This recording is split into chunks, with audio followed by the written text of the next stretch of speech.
So let's talk about integration of even and odd functions. So we're talking about some kinds of symmetry to help us evaluate integrals. Even with a change of variables, integration can sometimes be difficult. Occasionally, you can simplify the evaluation of a definite integral over an interval that is symmetric about the y-axis or about the origin by recognizing the integrand to be an even or odd function. Remember, an even function is symmetric about the y-axis. An odd function has 180-degree rotational symmetry. So if you just rotate it 180 degrees, the function will land on itself. This one, if you put a mirror right on the y-axis, the function is a mirror image of itself. With this one, if I had to do the integral from negative a to a, I could actually do twice the integral from 0 to a.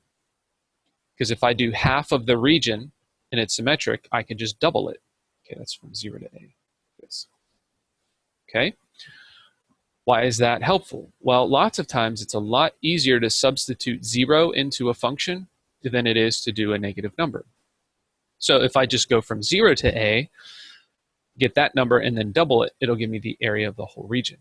For this one, if we're talking about from negative a to a, notice this region lies above, this region lies below, but they're the same amount, so they would essentially cancel each other out, and the definite integral would equal 0, didn't have to do any work. So here's a theorem. Let f be integrable on the closed interval negative a to a. If f is an even function, then the definite integral from negative a to a is equal to twice the integral from 0 to a. If f is an odd function, then the definite integral is equal to 0. Here's the thing. The closed interval must go from negative number to the same number but positive. It has to go from negative a to a for these to work. If it went from like negative 4 to 7, and whether the function was even or odd, it wouldn't matter. You'd still have to do the whole thing.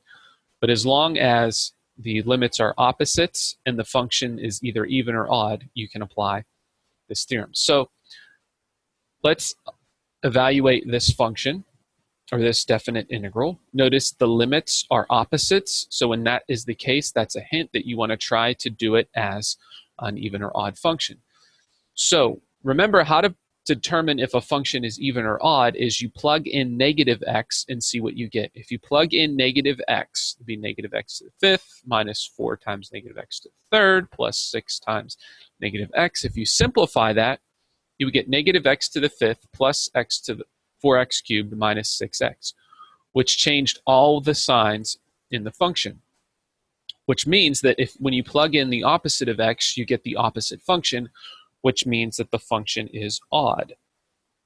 If you plug in negative x and you get the original function back, that implies that the function is even. So if I had f of x, just to review, is 4x to the fourth minus 6x squared plus 2, f of negative x would equal 4 times negative x to the fourth minus 6 times negative x squared plus 2. And then a negative to an even power becomes positive, so it'd be 4x to the fourth minus 6x squared plus 2, which is equal to the original function. So this one would end up being even. Okay, so that's how you determine if functions are even or odd. So since f is an odd function, and because f is symmetric about the origin and the limits are opposites, negative 2 to 2, you can apply theorem 616 to conclude that the definite integral is equal to 0. Didn't have to do any work except prove that the function was odd. Okay? All right, guys, I know that was a lot for this section. Thank you for your attention. Please reach out to me if you have any questions, and go ahead and continue on to your assignments. Take care.